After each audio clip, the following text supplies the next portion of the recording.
खुलुमबाय स्टुडिअ दं आं राजीव बसुमतारी आरो बे समाव थांनाय साननैसो सिगांनिफ्रायनो सोलोंथाइ बिजोंखौ लानानै बा बर' बिजों आरो एसामिस बिजोंखौ लानानै बिटिआरनि थागिबि बर' हारिनि माखासे सुबुंफोरा ससियेल मिडियानि गेजेरजों गोबां माननि बाथ्रा दान्थे बिदान्थे खालामनायखौ नुबाय थादोंमोन आरो बेनि गेजेरावनो फेसबुक लाइभनि गेजेरजों दुलाराय बर' फरायसा आफादनि आफादगिरि दिपेन बर' बिथाङा जे रायजो सरकारनिफ्राय जाबायदि प्राइभेट गावारि फसंथान फरायसालिफोराव एसामिस एबा बर'खौ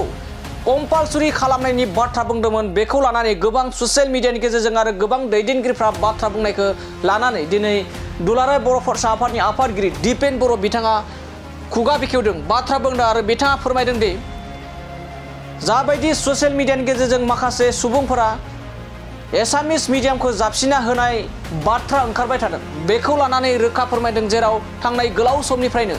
समनिफ्रायनो रायजो सरकारनिफ्राय मोनसे जाबसिनना होनाय जादोंमोन दि साइन्स आरो मेथ्सखौ इंलिशाव खालामनाय बेखौ लानानैबो दुलाराय बर' फरायसा आफादा गोबां नाजाथाबनानै जाफुंसार जानायखौ बाथ्रा बुंदों मिरु दुलाराय बर' फरायसा आफादनि आफादगिरि दिपेन बर' बिथाङा आरो लोगोसे आथिखालाव गोदानै फोसावजानाय जा रायजो सरकारनिफ्राय जे प्राइभेट फरायसालिफोराव थामहिनबा गावारि फसंथान फरायसालिफोराव दि एसामिस नङाबा बड' नङाबा एसामिस लाथारनांगोन एबा एसामिस नङाबा बर' साबजेक्टखौ लाथारनांगौनि जाबसिननायनि बाथ्राखौ लानानै माखासे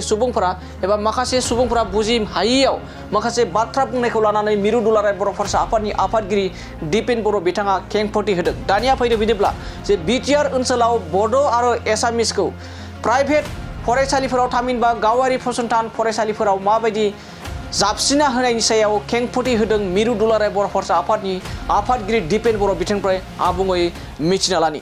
असमिया रावखौ आसामनि ब्रह्मपुत्र भेलियाव जिखिनि प्राइभेट स्कुल दङ स्टेट बोर्डआनो जा सेंट्रेल बोर्डआनो जा बे प्राइभेट इंलिश मीडियम स्कुलाव कम्पालसरि खालामनायनि बाथ्राखौ बेयाव 1 नम्बराव बुंनाय जादों 2 नम्बराव बर' आरो असमिया 1 नम्बराव बर' आरो 2 नम्बराव असमिया बिटिआरआव बेखौ इमप्लिमेन्टेसन खालामनाय जागोन प्राइभेट इंलिश मीडियम स्कुलाव बेखौ बुंनाय जादों दा बे खोथाखौ लानानै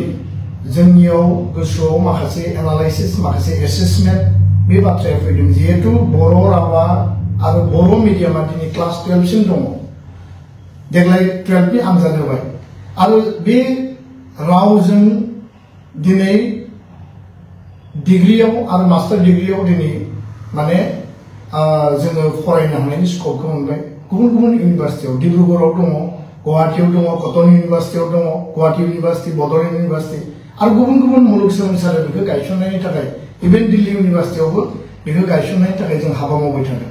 दा बेबायदि समाव बे खोथाखौ लानानै अल आसाम स्टुडेन्ट इउनियनखौ जोङो बिथांमोनजों सावरायनाय जादों बिथांमोना जोंखौ हांख्रायदों आरो मोनसे इनफर्मेल डिस्कासनाव बे खोथाखौ जोङो प्रेसार खालामनाय जादों आरो बिथांमोना बेखौ एग्रीबो जादों आरो बे एग्री पइन्टखौ लानानै सरकारनिसिम जिहेतु बे खोथाया बै प्रतिवेदनाव रोखायै लिरनाय गैया दा बेखायनो बर' मिडियाम आरो बर' राव आरो बर' साबजेक्ट फरायनो मोननायनि बेलायाव वान अफ द साबजेक्ट इंराजी बिजोङाव जायफोर बर' स्टुडेन्टफोरा फरायगासिनो दङ बिथांमोना जाहाथे कम्पालसरि फरायनो गोनां जाया असमियाखौ फरायनो थाखाय जाय जेरै चइस खालामनो हायो बेयाव जोंहा बुंनो गोनां गैया किन्तु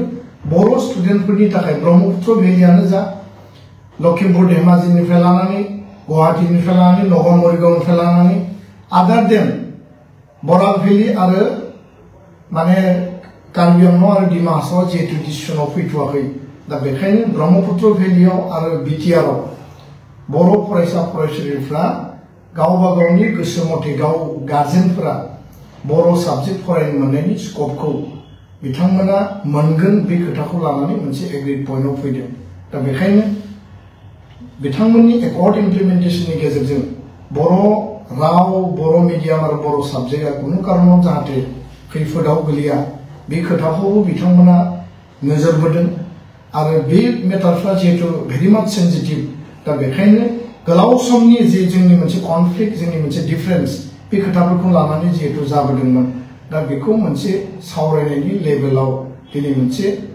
माने समाधाननि लामायाव बियो फैदों दा बेखायनो फैबाय थानाय समाव बर' हारिया बा जोंनि गोरों गोराफोरा बेफोर खोथाखौ माइन्डलि स्टाडि खालामनानै जोंनो अपिनियन बिल्ड खालामनाय बिनि फिडबेक आरो बिनि आइडियासफोरखौ होलांनांगौ होननानै आङो बयखौबो खावलायदों।